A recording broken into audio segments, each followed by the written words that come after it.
Salutations and welcome, horse racing fans. I'm your host, Matthew DeSantis, and this is the Win Place Show, a podcast devoted to all aspects of horse racing and handicapping that is proudly part of the Amalfi Media Network. Now, today we're going to be previewing not one, not two, not three, but four graded stakes races on the card at Aqueduct on just an outstanding Saturday. And that's, of course, highlighted by the Grade I Cigar Mile. But listen, we also have a pair of Grade II races for the juveniles, the Remsen and the Demoiselle Stakes. So those are going to be great, as well as the Grade III Go for Wand Stakes. So that's what's going to round out the podcast today, is looking at those four. And for such a big weekend, I decided to call in the big guns and help me break it all down. I will be joined by Tom from Tom and Tom Racing on Twitter, and Off the Rails show as part of Triple Clowns and Degen Nation. You know him, you love him, you follow him, and if you don't, you definitely should. He's a great guy. Now, before we break it all down, just a quick reminder to follow, download, rate, review, and share the Win Play Show on the podcast platform of your choice, and to subscribe to the Win Play Show on YouTube, where you can get these weekly race previews, as well as interviews with figures from across the horse racing industry.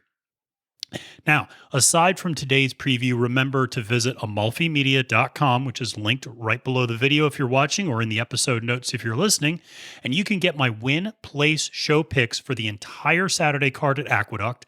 And as a bonus, on Saturday morning, I will also be posting my Win Place Show picks for the entire card at Tampa Downs and Gulfstream Park. That's right.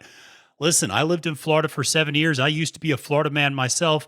And so, now that racing is coming back full bore in Florida, in the Sunshine State, I just wanted to handicap those two races. So great opportunity to see those cards. And listen, if you're into Stable Duel, there's another $20,000 contest coming up this Saturday for the Gulfstream Park races. My Win Place Show blog and picks is a great starting place to start building those winning stables for you. And listen, if you don't want to spend any money, you want to do a free contest, that's cool as well, because guess what? That's what they got at Tampa this Saturday also. So no money, no problem. Go ahead, just get entered, and you can win a couple bucks here and there to win those types of contests. So whether you're into big money games, small money games, or no money games, there's something for you at Stable Duel. So check it all out. And like I said, remember that the Aqueduct, Tampa Downs, and Gulfstream picks will all be on amalfimedia.com. Finally, make sure to interact with us on Twitter and on YouTube to let me know how you think the races are going to break down this weekend at Aqueduct, and share with your fellow horse racing fanatics on social media.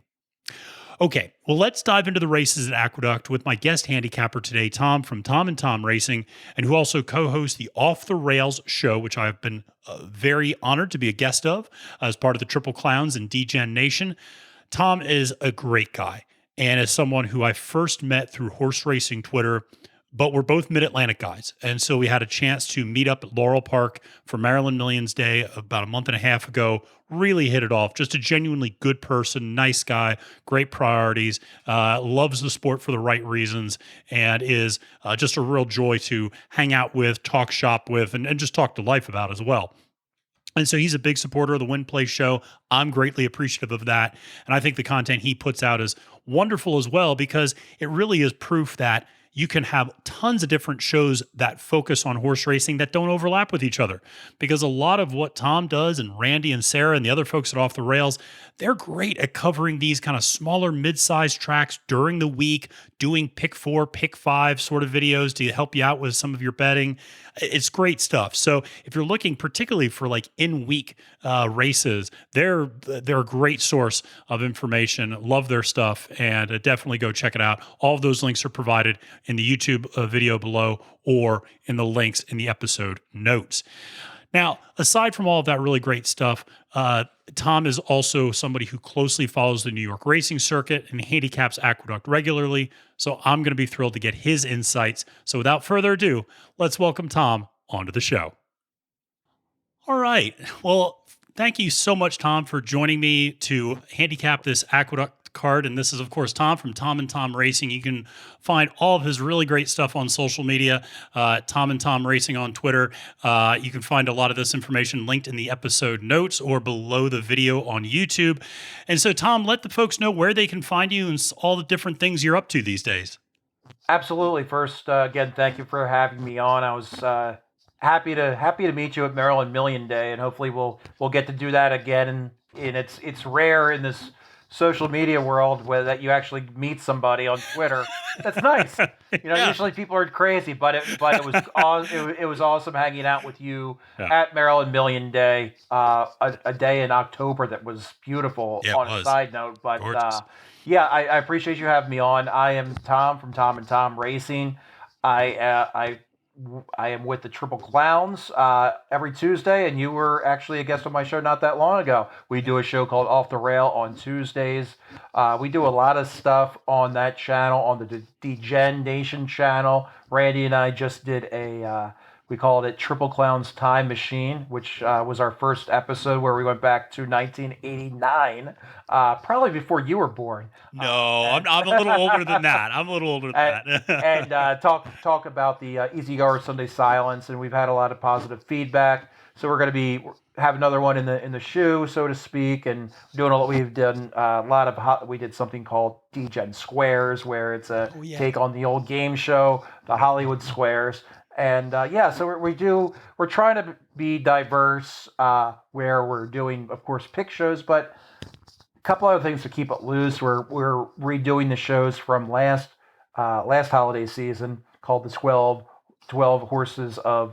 match races of Christmas, and we just put one out yesterday. So that'll be out every Wednesday and Saturday. So a lot of good stuff. And I'm jonesing to get back to Delaware Park. We don't open up until May.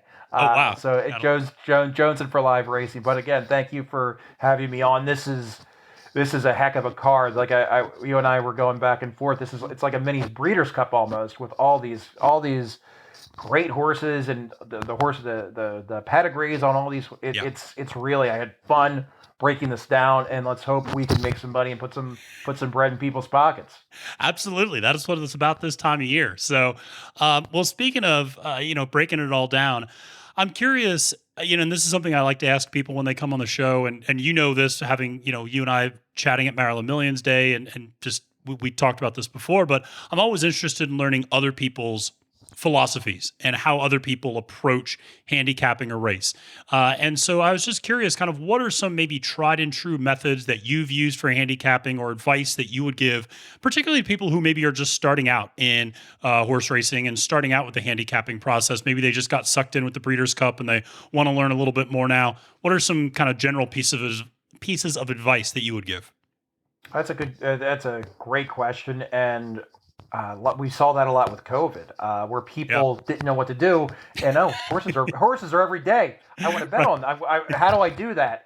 So the one thing I tell people, and it's how I started, and when I'm in a funk, this is what I do.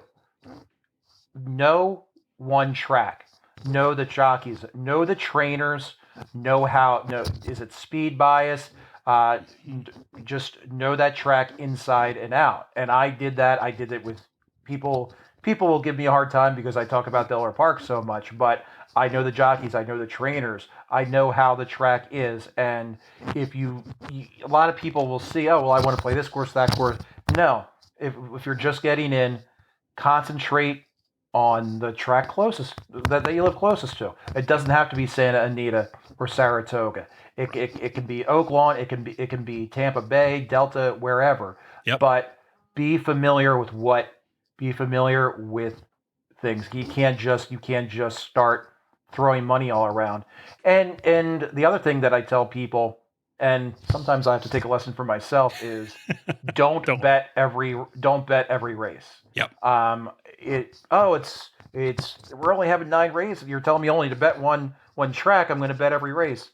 There's races that I will handicap, but not bet, and it's more for personal growth and be like, see what I missed, and watch replays, see what you did wrong. I mean, we all love it when we win, but We don't. Yeah. We don't always win.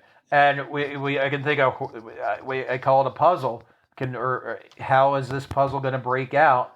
And well, no, I put a quarter piece in the center there because that my puzzle did not work out, Right. and replays are readily available and be like, Yeah. okay, well, I see how this horse couldn't go 2 turns or what have you. If bullet points for beginners, start with one track. Yep. Don't bet every single race, Hmm. and watch replays. Watch replays and grow, and that's how you can grow. And know that you're not gonna. Don't get frustrated. That's what a lot of other people do is get ticked off. We were talking before the show. Yeah. I have been in a funk. I had a nice little hit today, and I'm like, all right, I'm not going to just give up this horse thing and become a stamp collector. Because hey, there's days there's weekends where I'm like I'm just gonna retire, but Right. you can't get too frustrated. No, you can't. That's great advice. I think the one track thing is really helpful.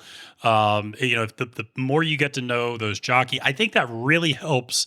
Quite frankly, on like the undercard and those smaller races, a lot of times for the bigger races, people are coming in and you get some bigger names, you get jockeys coming in, you get big time trainers coming in, pedigree changes, things like that. But for those, $15,000 claiming races and early in the card, for those kind of low money, maiden special weight races, you better know which trainers are kind of well known on that circuit. Who has a lot of success on the claiming and who knows, how to get maiden, who knows how to kind of get juveniles up and who knows kind of, who's better on turf versus, dirt on different tracks. And you have to just kind of immerse yourself in the knowledge of that one track. And that's great advice. And yes, there are times where I handicap those early races and I'll handicap it and I post my, what I think is going to happen. But there are some races where I'm just like, I guess someone's going to win this race, but I really don't know. I don't know who. Maidens, man. It's always the pick five, the late Yep. pick five, and that's why tracks have all the money. It's that maiden claimer that Yep. they put. That's the last race that we call it.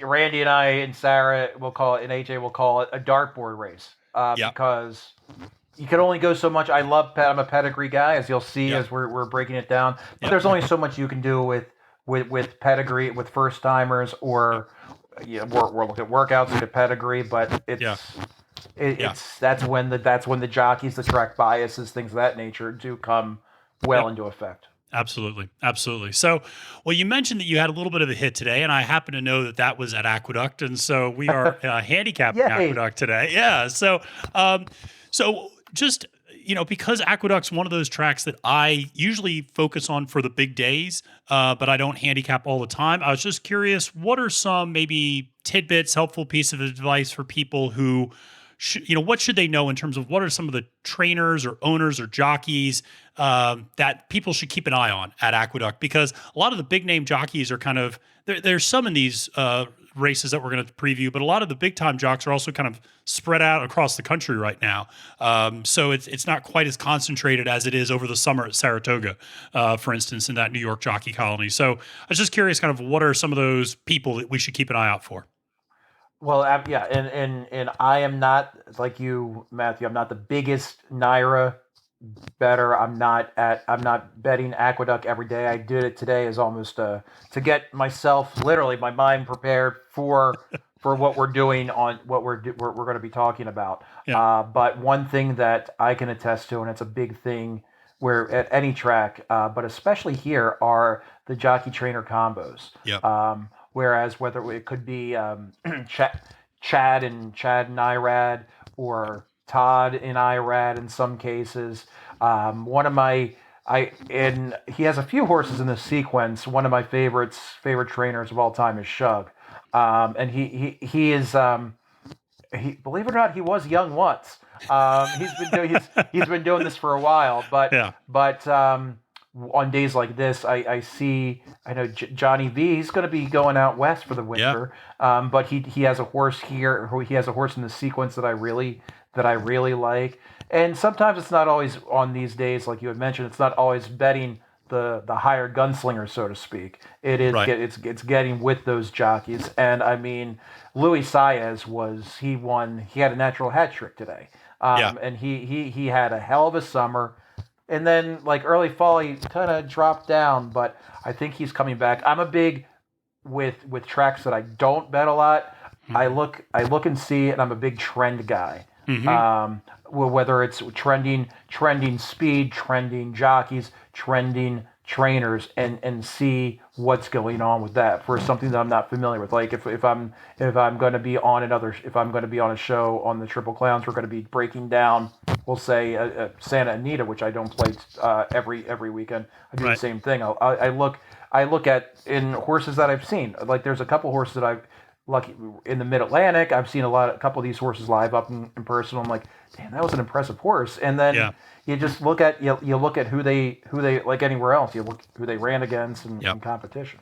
Yep. Absolutely. Absolutely. Well, speaking of that, let's dive into the sequence, and we'll start things off with the Go for Wand handicap, and I'll just kind of very quickly run down the 7-horse field, and this is 1 mile on dirt for 3-year-olds and up for fillies and mares.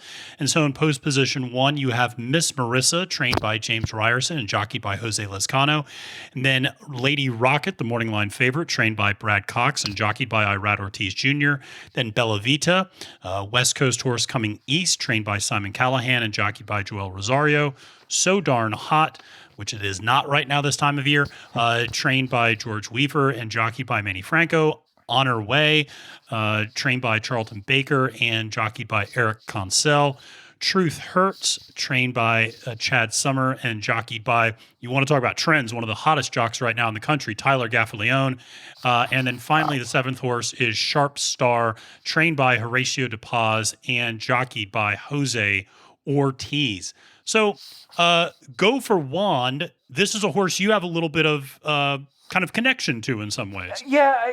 It was one of my 90s, so I was younger than I am now, we'll say. But it's one of I as a 3-year-old she won 7 of 9. I mean, could you even in 2021, could you imagine a 3-year-old first of all going 9 times? That's a great point. Yeah.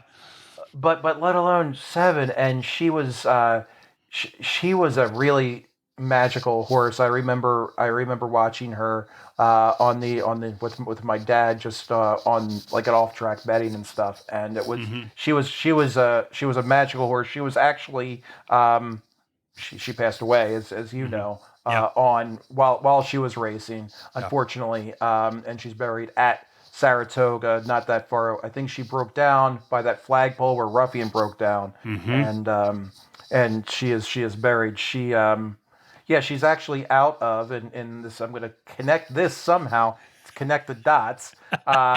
She's a filly. She's out of Deputy Minister, and also Obadiah.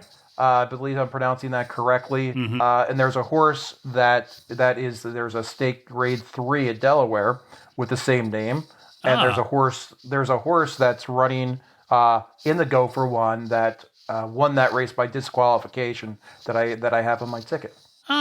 Very good. Very good. Look at that. Connect the dots. Yeah, exactly. It's all in a big circle. So like I said, it's a very nice 7-horse field. And so, Tom, I'm curious, I'll kind of kick it off to you to kind of start things off maybe a little bit. Where does your eye take you right away? I mean, what are some of the horses you're looking at? Who interests you? Maybe who are you fading? What are some of your thoughts on the field? Yeah, absolutely. I think we might see some bigger prices in some of the later races. I didn't go too crazy with this race. Just looking at it, I'll give you 3 horses. Whether I am I'm a box guy. I'm a trifecta box guy, but I will give you I'll give you orders of that if I do any. You're a good man for playing along. If I win, as far as win place and show bets, I will give you my preferred order, so to speak, and why I think. I think the Sharp Star is a favorite for for a reason. Mm-hmm. This horse knows this course. Six races, 2 wins, 2 places, 2 shows at Aqueduct. Coming off a monster last Yes. race, the Empire, where she came off. She was a bomber. She was at 16. She was at 16-1 with Jose in the irons. Had a kind of a rough start to the year, but I think that she is in very good. I like her going a mile. Mm-hmm. Like this one turn right here for this horse, and she's gonna be on top. If we get 7-2, which I doubt, Mm-hmm. I will. I'll bet her to win. Um, and the horse that could battle her, which is I think is going to be the pace setter, is Lady Rocket the 2. Mm-hmm. Um, not where I don't believe she has run this distance, but it's Brad Cox. And listen, we Right. we have a number one trainers, a number one jockeys, a number one horses here. I saw something online, some chatter online. Oh, she can't go the distance. We're not talking about a $30,000 claimer that's going from a route to a sprint, or a sprint Right. to a route. Yeah. Or on a first time trainer. We're talking Brad Cox. We're talking $1 million animals. Yep. But Yep. likes excuse me, this horse likes to run on the Yep. dirt. Last 2 races, where I think she threw up a 99 and 106 respectively, Yep. and speed. I mean, she's a pace setter, but she also has that combination of pacing and, hey, by the way, I'm going to blow the hell past you. Yeah. Which Yeah. she can. And my final horse in this race is Miss Marissa, which I saw race in person twice at Delaware Park with Danny Santano in the irons. This is just one of those horses that, and I'll say this about a horse in the cigar as well. I fell in love with this horse the first time I laid eyes on her. Mm-hmm. Just a beautiful specimen. Yep. And I think going shorter will help her. Yep. She didn't do too hot the last couple of races, but I think that this horse, it could be Miss Marissa could be a picking up the pieces horse, as I like to say. If the pace breaks down, she could sneak in and steal it from if Sharp Star outruns Lady Rocket and Lady Rocket runs out of juice, which I don't Yeah. think she can. Marissa could come up off the pace and get it. So I'm going to go a 7-2-1. I'm happy. I actually thought Marissa was going to be a little bit longer odds. Mm-hmm. She's 4-1. I thought we might see 7-1 or something. So Yeah. I'm glad she's getting the respect that I think she deserves. But Right. that's, of course, that's a bias for me. But Yeah. yeah, so that's where I stand on the go for Wand. Yeah, no, I think those are all good, really solid picks. I like. It's interesting. Miss Marissa is one of those horses that seems to be going kind of back and forth between kind of disappointing and strong performances. If you just look at kind of the speed figures, and this one is set up to be a kind of a bounce back performance, if you will, after the turn back the alarm handicap, where she didn't do as well. I agree with you. I think the cut back in distance will be helpful. The only thing I'm worried about with Miss Marissa and Lady Rocket is that they get locked up early, because Miss Marissa just had, her last workout was that kind of bullet 3 furlong Right. workout, and it kind of seems like they're going to put her on the lead. And if she breaks and goes to the lead, and does Lady Rocket, then do they kind of put pressure on each other? I'm more confident in Miss Marissa because she has experience going a longer distance. But I agree with you. Brad Cox horses, these are really good horses. They can run a mile. But I do get a little bit worried if that horse just gets a lot of pressure. If Lady Rocket gets a lot of pressure going around, and maybe just gets worn down by the pace. But I think those are very classy horses. Sharp Star I also really like a lot, and so that's a horse that the only thing I'm a little worried about there. But this is a horse that loves Aqueduct and likes the distance, so you got to love that. And I kind of like the outside post position too. But Horse also runs really well in sloppy conditions and muddy conditions, and Looks like it's going to be nice. it should be nice there. It's going to rain, I think, today, maybe a little bit, but Friday and Saturday look to be clear. So that was the only thing I'm a little worried about. And there's a horse that we're going to talk about in the Cigar Mile that also tends to run really well in sloppy conditions, and I'm just kind of a little kind of just, it's a footnote just to kind of keep in the back of your head about that. And just to kind of move off, I think those are kind of three, pretty really strong horses. And just to kind of bring up maybe another horse or two for the folks at home, if you're looking to play, I think, a little bit more of a long shot perhaps. I think that a horse like Truth Hurts is kind of an interesting horse. This was, a horse that got overmatched at the Grade I Ballerina last time, in August, I should say, but won the Pumpkin Pie last time out. Irad obviously moves to Lady Rocket, gets Tyler aboard, who, as I mentioned in the preview, is just won the best jockey or top jockey at Churchill for the meet, so he's on a roll right now, doing well. Horse also seems to be progressing, and this is one where horses like So Darn Hot and Truth Hurts, if you want to look at horses that could pick up the pieces, they're just accustomed to going a mile or longer. And so if some of these horses like a Bella Vita, like a Lady Rocket, who are more kind of traditional sprint horses, if they do get worn out by going that extra furlong, maybe you can see some of them sneak into the bottom half of or bottom part of a trifecta there at the end, just to add a little bit of value. But I also see the race kind of running through the three favorites. I have a slightly different order. I have Lady Rocket up top. I have Sharp Star underneath, and then I have Miss Marissa to show. But I like that. I like those top three very much in this. So we'll see. I am interested to see how Bella Vita does, because that's a horse that I really liked out on the West Coast, but I'm just always very cautious about West Coast horses coming east. And Richard Baltas does not ship very often to the east. So I don't know what to expect out of that horse, but we'll see. It seems to work opposite. Sometimes, and that's something that that for races like this, especially like a stakes race, that if we see a horse that's running at Toga that's going out to Del Mar, it could, because then this is something, and not to go off topic, but no. These horses that are in the Mid-Atlantic, which both you and I live in, they run in all kinds of conditions. It's not just all. It's not always sunny at Del Mar. And they might be a little bit tougher. It might be a little bit tougher, but but just not to go down to a rabbit hole. But one of the angles that I love on not this race, but if I see a Del Mar horse running at Delaware Park or Parks, I jump all over that. on a random Monday or something like that. I will jump all over that.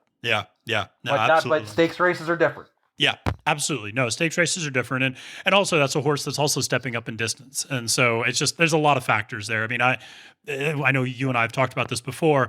I don't mind a step up in distance, but when you're stepping up in distance and there's a step up in class, or if you're kind of step up in distance and you're shipping or things like that, like I don't love it when there's 3 or 4 variables that are changing for a race. That can sometimes be a little too much. So, well, very good. That is that should be a really good race, and I'm excited to see how that plays out, because that's a really, like I said, diverse field. You got some horses dropping down in distance, others stepping up, so should be a lot of fun. So let's move to the 8th race on the card, which is the Remsen Stakes, and this is a Grade II race, and this is for 2-year-old males, and this is 1.125 miles on dirt, and this is an 8-horse race. We'll start off with post position 1, Mo Donegal, who is the morning line favorite at 8-5, trained by Todd Pletcher and jockeyed by Irad Ortiz Jr., and then Hoo That's Me, trained by Jorge Abreu and jockeyed by Trevor McCarthy. Judge Davis, trained by the aforementioned Shug McGahey, who was once young and has a son, little Shug, who actually just won up at Aqueduct last weekend.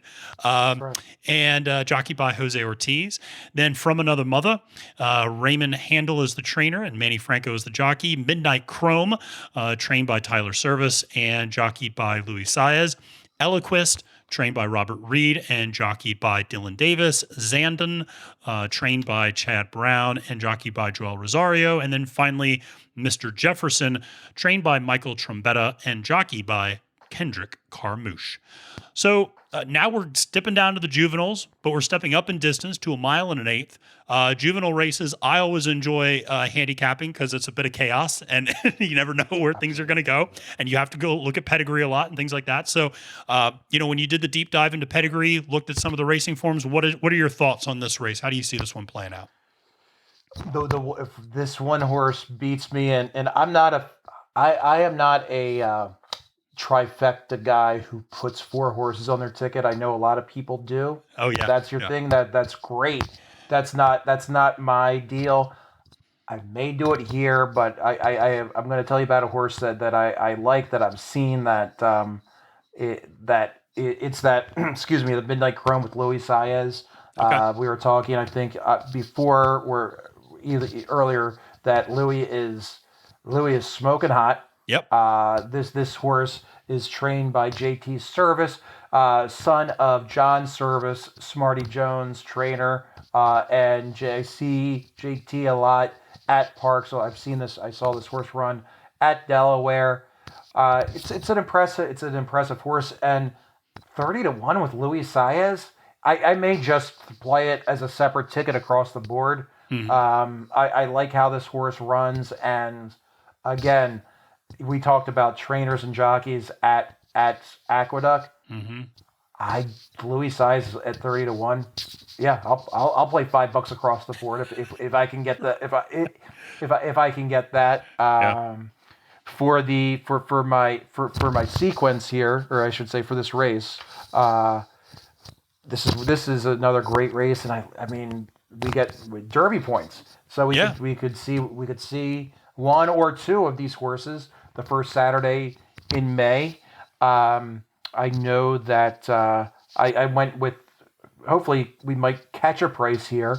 The horse that I think could possibly win, and all around one of the nicest guys in racing, is piloting the 2, is Who That's Me, with Trevor McCarthy, back where he belongs on the East Coast. Yep.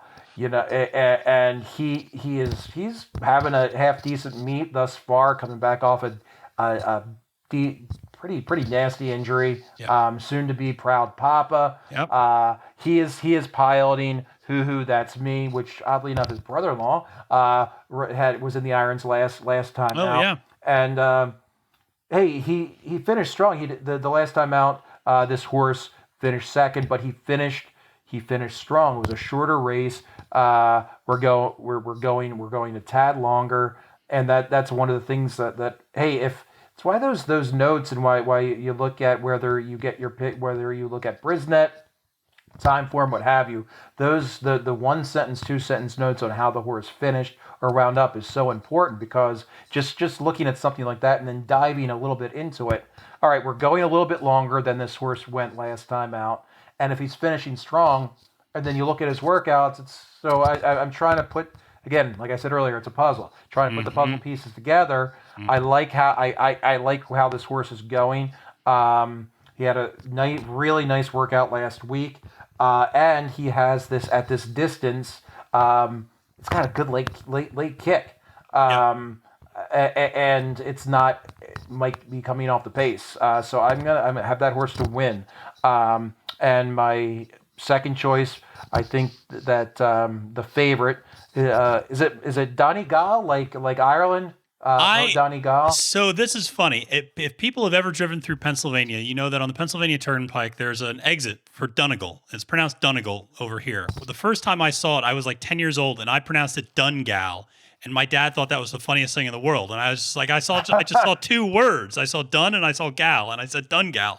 And that became like an ongoing joke for years in my family. But yeah, I pronounce it Donegal, but I don't know. Maybe it is Dungal, and I'll feel very vindicated. Yeah, I thought it was Donegal, there's a county in Ireland, Donegal. Yeah. I don't. Well, anyway, it's got what we talked about when we let off the show. The ever dangerous Irad and Todd combination. Yep. Little bit of a step up in class, but I'm not too worried about it, because you look at the other horses, and he just, even with the step up, he becomes the class of the race. Sometimes one of my sayings is there's always pace makes the race, but class. A lot of people overlook class, and this horse is the class of the race. And again, at the speed, I like looking at that. The late kick, as I like to call it, late speed, and this horse has that as well. And I like this horse at this distance. And the 3 horse. So I'm going 2, 1, 3 in that order. Okay. Judge Davis with Jose and the aforementioned Shug. I like the added equipment with Judge Davis. Yep. The blinkers. Again, a nice, pretty smooth workout. Just on the 28th, just a couple days ago.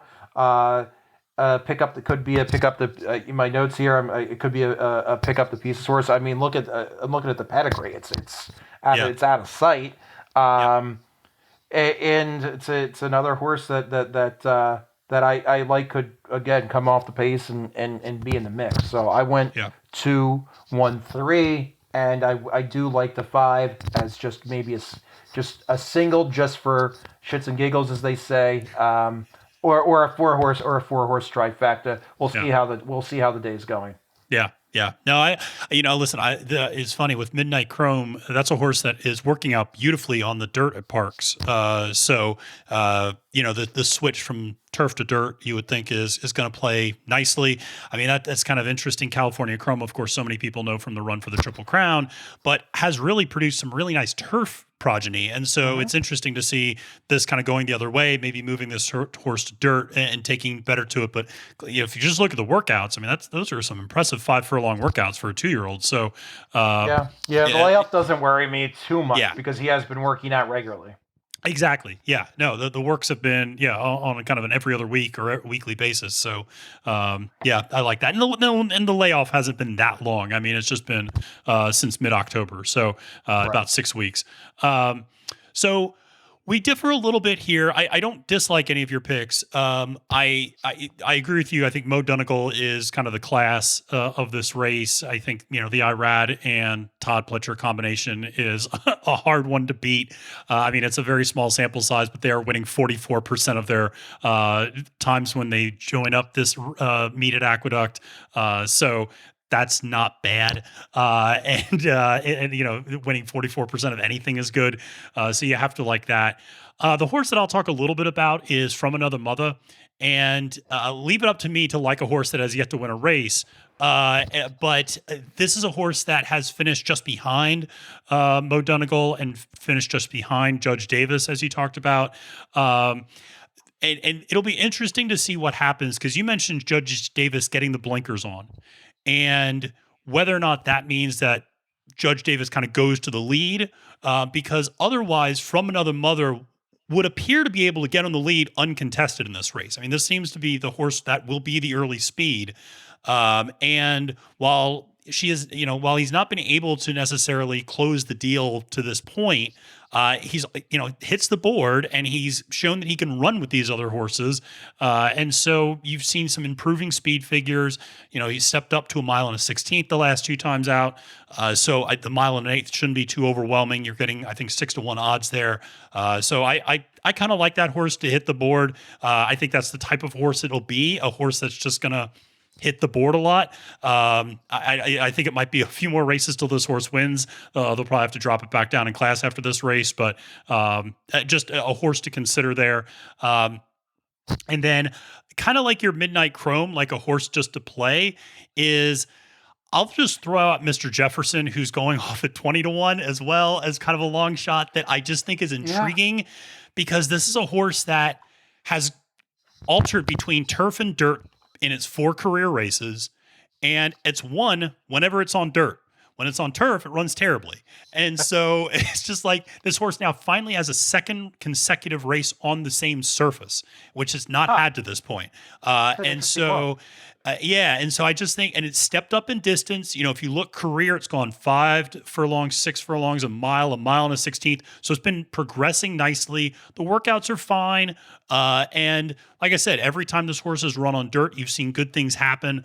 And while the speed figures are certainly kind of a cut below some of the other horses, it's got a decent pedigree with certainly Constitution and Tap It up top. So, and Malibu Boone underneath. So there's some things that I like there. And again, at 20-1, you have Kendrick on the irons. Michael Trombetta is a respectable trainer as well. Doesn't run a ton at Aqueduct, but that's one of those that I just kind of like to. I don't know. That's one that I might just play kind of the way you're playing Midnight Chrome. So the way I have it is you convinced me to put a couple dollars. Well, I'm glad that we can either commiserate or celebrate together. That's good. So the way I have it is I have Mo Donegal up top to win. I have From Another Mother to place, and then I also have Who That's Me to show. Okay. And so I'm excited. Obviously, very excited for Trevor, who is about to be a father, and I think to a little girl. I think that is kind of that is kind of the message that was being sent on social media. So we're excited for him and Katie. I find it interesting. Nobody picked the Joel and Chad horse here. Yeah, I just stepping up in distance. I don't know. It was just I mean, obviously, I didn't. And Joel was on Mother Horse. Yeah. So I was curious just to see why. This whole thing with Joel. Yeah. On a side note, we're seeing him every race. He is getting. It's something that's a head scratcher. He's almost going to be at the all-time leading earnings for a year. So I think he's a few $1 million off or something like that. So I'm taking a special interest into seeing where he's going or where his agent is putting him on these races, because obviously that's a hell of an accomplishment if he can be the all-time leading the single season earnings leader. That's something to be said. So that's I'm paying a little bit special attention to because all these races, these races aren't $30,000 claimers. They're pretty big. They're pretty big time. Yeah, this is $250,000 for the winner. So or $250,000 purse. So yeah, it's that was one where I just you break a maiden, it runs a big buyer speed figure, runs an 80 in that maiden. I don't know. Sometimes going maiden straight to a grade 2, that's a big step, especially when you're stepping up in distance as well from 6 furlongs to a mile and an eighth. So I don't know. Sometimes those really monster maidens, you see a little bit of a regression once you start racing against horses that are just as good as you. And that was something that just kind of, I don't know. I'm not necessarily fading it, but I liked other horses more than I disliked that horse. And that's, and I had that down. I'm like, I wonder if Matthew's going to pick this one, because usually I'm like, oh, Chad, boom, boom, boom, Chad and Joel, yeah. I'm like, am I an idiot? So no. let's all right, cool. Safety in numbers. I like it. All right.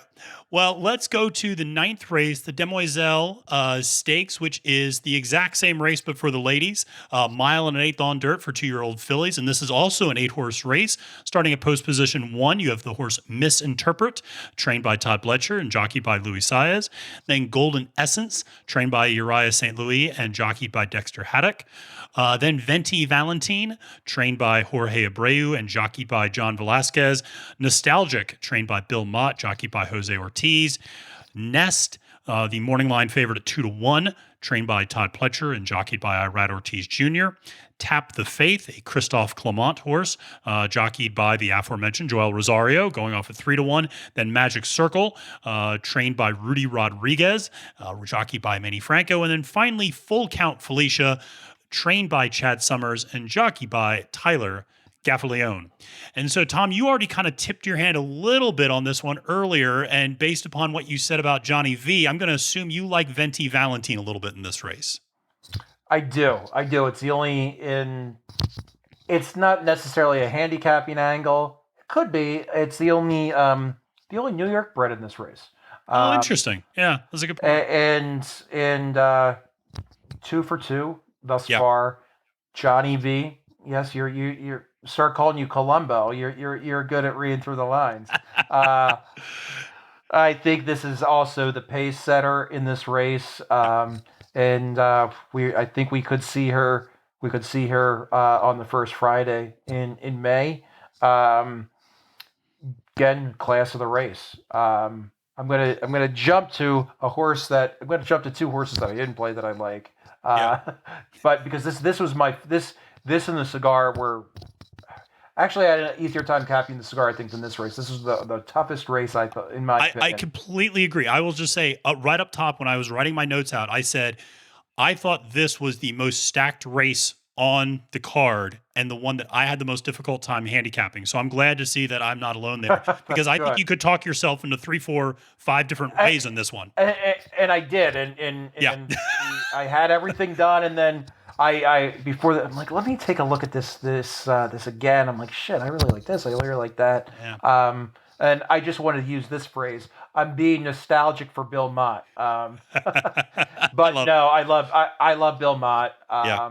Another guy who's, I mean, we're talking about the next race, cigar. Yeah. But anyway, Bill Mott is one of the classiest guys around, in my opinion. I do like this horse. I'm not going to play it, but I just wanted to give him his due respect here. Absolutely. Another horse that I actually do like that I have on top, and we're seeing tappets everywhere. Yeah. That one of the hottest sires. And as you know, just from being on off the rail and how, you know, I am a pedigree guy. Something that I've gotten into maybe a year or two ago. I've been paying a lot more attention to, which is just part of being growing and stuff as a handicapper. I don't think you can take away pedigrees. But anyway, with that said, the 6 at Tap the Faith at 3-1. Yes, please. We you know, and we just talked about Joel, and he had his choice who to ride here, and he's riding this filly. And I love what she did last. I love these horses that come off the pace and went last to first last time out. At a mile, we're going a little bit deeper than a mile here. And then also Super Saver is in the lineage with Tap the Faith as well. Clement is having is having a very impressive meet. You don't hear his name for I guess your people who play the triple crown races is not a familiar name, but he is he's a good trainer. He's not people don't know him as much as Chad or Shug, but I think he's slowly putting together a hell of a meet. I like this. I also like this horse's workouts. And I am also playing the 5, which is called Nest. Has the we talked about a lot going on turf, going turf to dirt. This horse is has had a hell of a dirt speed. I think she threw up a 91 last race, finished third. But you know what? It was still an impressive race. We talk about watching replays and stuff. There was no shame in that third because she went up against pretty steep competition. And we took again, Chad. I'm sorry, it's Todd and I rad here. And Pletcher, I was reading something I believe on Horse Racing Nation where Todd said that he's not too concerned at this distance. A couple people are like, "Oh, she can't go." Todd said, "No, she can go, no problem. She can absolutely go." And it's coming out of Curlin. And has that again. We talked about. With the last race, and this is over a mile. So one of the other things that I do pay attention to, like we talked about before, is that hey, am I going to do I have extra gas in the tank? Yeah, absolutely. And I think Ness does. Yep, I agree. I went 6-5-3. This is going to maybe make for boring podcasting or good betting, but I went with a slightly different variation, but the exact same top 3. So I went with 5-6-3 is the way I went. But you're right. Like I think Nest is a great horse. I'm excited about I'm excited about her because you look at. I mean, she can come. You know, she keeps gaining. She either keeps gaining on people or she keeps pulling away. late in Yeah, races.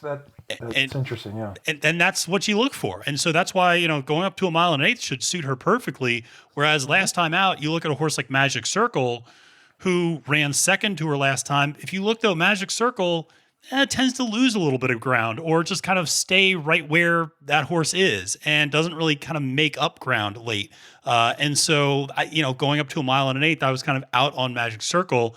I also really like Tap the Faith. It's funny. I went back and a lot of times with these juveniles, I really like to watch their first races just to see kind of how things play out, because so many times these horses are very clearly the class of the race that they're in, and it's just so easy for them. And you kind of wonder, like, did they face adversity? What sort of things happened in the race? That's a good point. And that's one thing I really liked with Tap the Faith was the horse kind of had a little bit of issues at the gate, actually had to get backed out and put back in, then kind of hopped a little bit at the kind of coming out, broke slow, and kind of was immediately back in seventh. But the jockey did a great job, and that was so it was Joelle who was on him her last time, and Joelle did a great job. Just said, okay, let's stay back, let's stay on the rail, let's go to the inside, and he just waited for a path to open up, which with juveniles, the inside rail is always going to open up because they're always going to go out wide, and so he just kept her on the inside, and then bam, see you later, and it was impressive. It was I watched it and I'm like, this is like a combination of Pat Day and Calvin Burrell. That race. Yeah. Because how just totally just waiting, stalking, like wait all day Pat Day, and then just riding the rail. So I'm like you said, this could be the best podcast ever or the worst betting podcast ever. I will say I think Misinterpret is an interesting horse. Coming out of that one slot with Pletcher and Saez. I'm intrigued by her. She just had a terrible trip at the Alcibiades last time out of Keeneland, which is a Grade I. So in some ways, she's stepping down. That was a very strong field, obviously, headlined by Juju's Map. But, if you look, this is a horse that usually likes to be mid-pack to, she likes to be a little further back, but, she was 11 out of 11. She was just so far back. She has to be a little bit more forwardly placed to have a shot. And so in an 8-horse field, you'd think that she would be, slotted more into that maybe 5-6 area and have a little bit more of a run in her. But having run a Grade I back in October, had a little bit of a layoff now, and has been working out nicely at Belmont. So, and listen, I never question Todd Pletcher when it comes to increasing horses with distance. He's the master of it. How many Belmonts does this guy win? He just knows how to train horses to go a distance. So going from 1 mile to 1.125 miles or 1.16 to 1.125 miles, not concerned at all. Those horses are going to be able to run all day. So, well, let's go to the headliner. Let's get to the cigar and the Cigar Mile, because this is just one heck of a field. And this is another 8-horse field, and this is 1 mile on dirt for 3-year-olds and up. And in the number 1 position, you have Following Sea, trained by Todd Pletcher, jockeyed by John Velasquez. Then Plainsman, trained by Brad Cox and jockeyed by Manny Franco. American Revolution, trained by Todd Pletcher and jockeyed by Louis Saez. Code of Honor, trained by Shug McGahee and jockeyed by Tyler Gaffaleone. Independence Hall, trained by Mike McCarthy and jockeyed by Javier Castellano. Ginobili, we talked about a shipper before, another shipper from out west from Richard Baltus, jockeyed by Drayden Van Dyke. Then Olympiad, trained by Bill Mott and jockeyed by Joel Rosario. And then finally, Pipeline, Chad Brown's horse, jockeyed by Jose Ortiz. So this was a tough one. Again, this was not an easy one to pick. I think you could talk yourself into a lot of different ways. You could talk yourself into circles with this one a little bit, but I'm curious kind of where your mind was with how you think this race is going to play out. I handicapped this race. We're taping this on Thursday. I handicapped it yesterday, and then I handicapped it again this morning. So that's where I am. Yeah. This is a tough one. I have 2 horses that I kicked off of my ticket that I think you may very well have both the horses, but I'm not I'm going to do a trifecta with 5 horses. Well, of course, Right. and Right. I can't. Right. I don't have that kind of pocketbook. Yeah. I hear you. I'm fading the favorite. Oh, all right. Well, we're going to differ then. Okay, that's good. That's good. I'm fading American Revolution. I'm also one horse that I think could surprise some people, and depending on where I am, depending on if I'm doing vertically, horizontally, I may throw up this horse in on my ticket. Is Olympiad, with Joel and Bill Mott. I think it's 10 going off at 10 or 11 to 1. Yeah. It's a big ask. It's the first grade one for this horse. But I think he could. Again, we get back to Joel. Joel could pick anybody, and this is the biggest race of the day. Yep. And he chose to ride this horse. But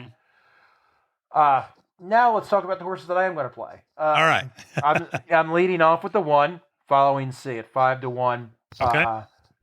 Johnny V and Todd ran a respectable 3rd last time out. Yep. In the Breeders' Cup Sprint. I mean, that's nothing to hang your head over. No. He got past in the stretch. There was so much traffic in that race, and Johnny said that it was the horse would have won if just too much freaking traffic. And I think two races ago threw up a 107. Former Baffert horse. It's a spendthrift horse, which is one of my favorites. And hey, another horse that I saw live in person at the Haskell was part of that whole mess with Hot Rod Charlie, in everything. And I like the horse is running. I think he's running. He is running at a good pace, and hopefully I'll at 5 to 1. I'll take that. A horse that I like. I think a lot of people like is that West Coast horse, Ginobili. I depending on how my day goes, I may flop Ginobili out with American Revolution. I'm not sure. I think they're somewhat similar in racing styles, and obviously, as far as if I'm looking to increase the profit on my ticket, they'll probably go off the similar odds. A lot of people I did not have this horse to win the big ass dirt mile. Lost, got blown out by Life is Good, which I think everybody had. There wasn't a doubt. But you look at the Pat O'Brien, which was a little bit longer and threw up like a 110 or something. And I think once Ginobili put the blinkers on, once Dick put the blinkers on, been running pretty well. My third horse is, I mentioned horses you fall in love with. I saw this horse in its first race break its maiden back in 2019, Independence Hall. Oh, okay. Out of Constitution. And just speed. I like this horse. And this horse likes the track. This horse is racking up its frequent flyer miles. He's running. He's running out west. He's running out east. He's running down south. I think it's a former Trombetta horse, and there's something about this horse, and it's one of those things that is I know that sometimes I do a little bit of sentimental thing, and that might screw up my betting. And Independence Hall, I've won a lot of money with. Yep. I've also lost a lot of money with, because might just I think a couple races ago just didn't even show up. Yeah. And I think he didn't think he was the favorite, but at 7 to 2, I was surprised at the 7 to 2. I thought I'd get a little bit better odds. Yeah. With Independence Hall, but there's I'm interested to see who you have. I have, as of now, as Thursday night, I am 1-6-5 in that order, but I am almost going to guarantee that could change. Yeah. So Independence Hall, I'll start by just kind of talking where you just finished up with. Independence Hall is a horse I also like in this race a little bit, and this is a horse that is. It's interesting. The last time out was the Frayette, I believe, in the slop, and really kind of pulled away from Code of Honor. was a front-running effort the whole way around. Independence Hall has a reputation of running very well on less than ideal conditions. Not exactly a mutter, but certainly does excel when there's some moisture on the surface. Well, the one thing I'll say about Independence Hall that I like is this is a horse that even when he doesn't win, he is always right there. And he's a really safe horse to typically include on your exotic tickets and he's also a horse that wherever he's placed, he finishes. I mean, that's kind of the interesting thing is, last time out, he goes to the lead, he finishes on the lead. Last, 2 times out ago, he gets placed early on second, he finishes second. 4 races ago, he gets placed third, he finishes third. 4 races, placed. He just wherever you kind of slot him in is usually about where he finishes. I think he's going to be forwardly placed here, so I think he's going to be, in that top 3. I have him up there as well. I like that horse quite a bit. I also won some money on him last time out, so that was, and he's run up against some monster horses too. That's the other thing. Running with great company. Absolutely. This is a horse that's gone up against Nick's Go, Tripoli, Tis a Magician, Royal Ship, Idol, Dr. Post, Express Train. Maxfield. This is a horse that's gone up against the absolute best that the adult division has. Sometimes when you go back and you look at, he finished 5th or he finished 3rd, he finished 2nd. Yeah, but look to who? And none of those horses, right? And none of those horses, Hall of Famers possibly. Exactly. And to kind of paraphrase Rick Pitino, Nick's Go is not walking through that door. Like nobody's, those other horses are not coming into this race. There's nobody of that class that's in this field. So that's why I do like Independence Hall quite a bit. Now, I will say we are going to differ on American Revolution. This is a horse I really love. And this is a horse I loved going into the Pennsylvania Derby. And he finished 3rd behind Hot Rod and Midnight Bourbon in that race. I thought he was kind of the obvious choice to break up that, chalk fest up top. I thought he was kind of the obvious 3rd. And he was initially morning line like 12-1. He got bet all the way down to, I want to say like 4-1 by post time or something like that. He was pretty low odds by then.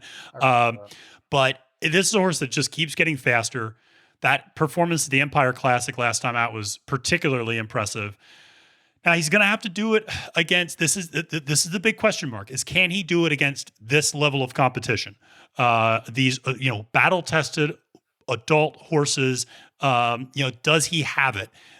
He's got that same type of running style as Ginobili. This is a horse that just keeps running faster, though.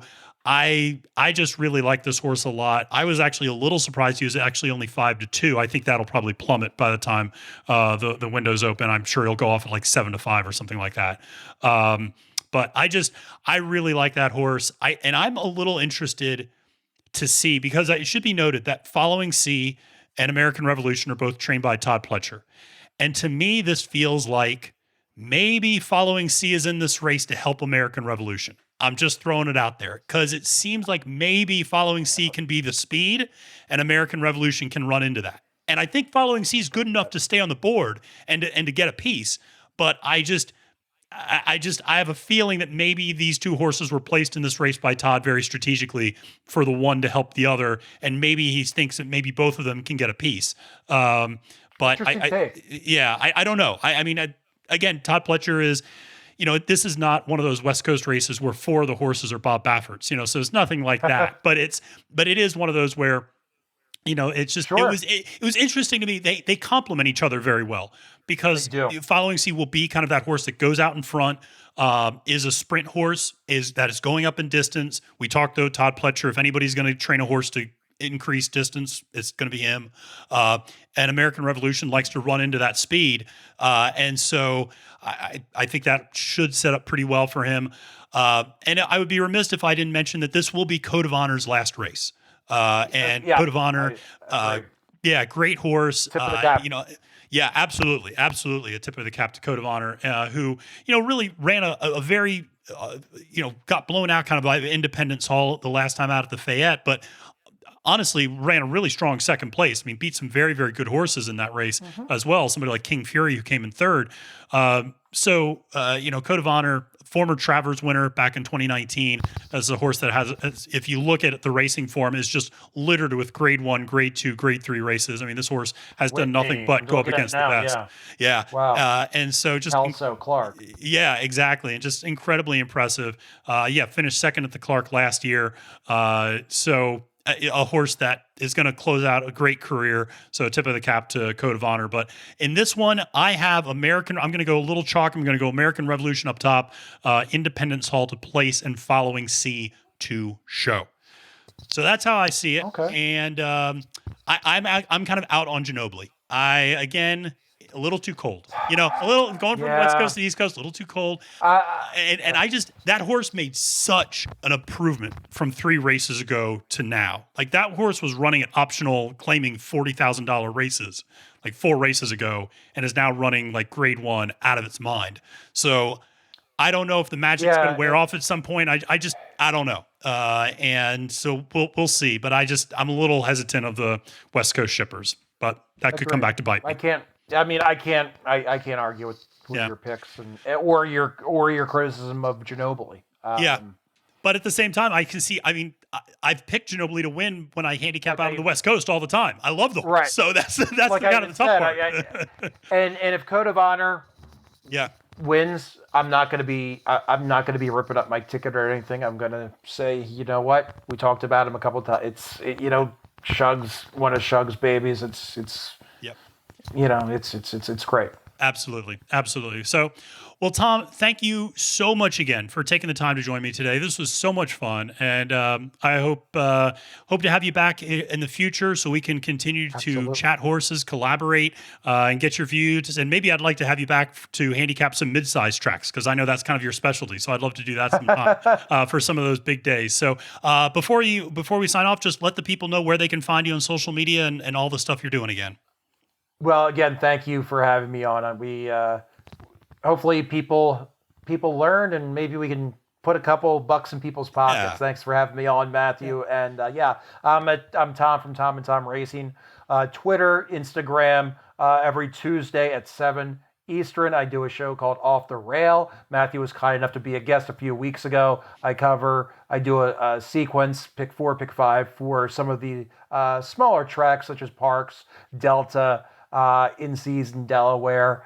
So if anybody has any suggestions, we have a lot of guests. We had Chris Griffin on from Parks last week. We've had Don Stevens on, not just fellow handicappers. We have jockeys such as Angel Suarez and Aubrey Green on as well. So we're doing a lot of fun stuff with Randy and everybody at the Triple Clowns, like I mentioned earlier, and I appreciate you letting me get my cheap plug in. And I'm really excited for these races on Saturday, and hopefully I can take some momentum from today's pick 5 that I hit to keep on. Maybe it won't be 100, it'll be a couple hundred. It won't be 140 like it was today. Maybe it'll be have a comma or something on Saturday. So thank you again, and thanks for listening, everybody.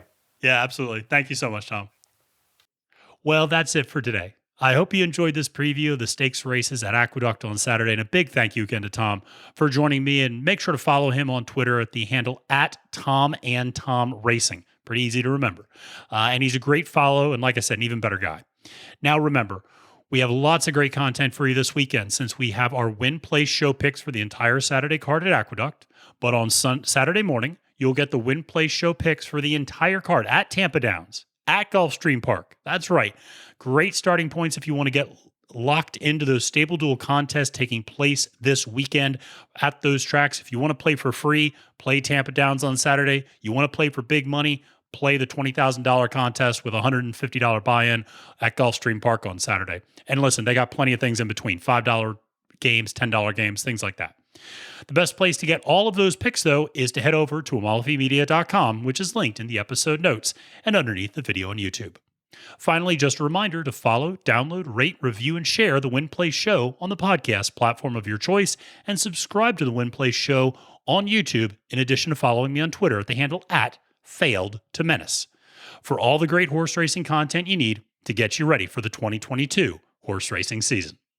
Until next time, friends, I'm Matthew DeSantis, wishing you a great and prosperous day at the races and reminding you that it's now post time.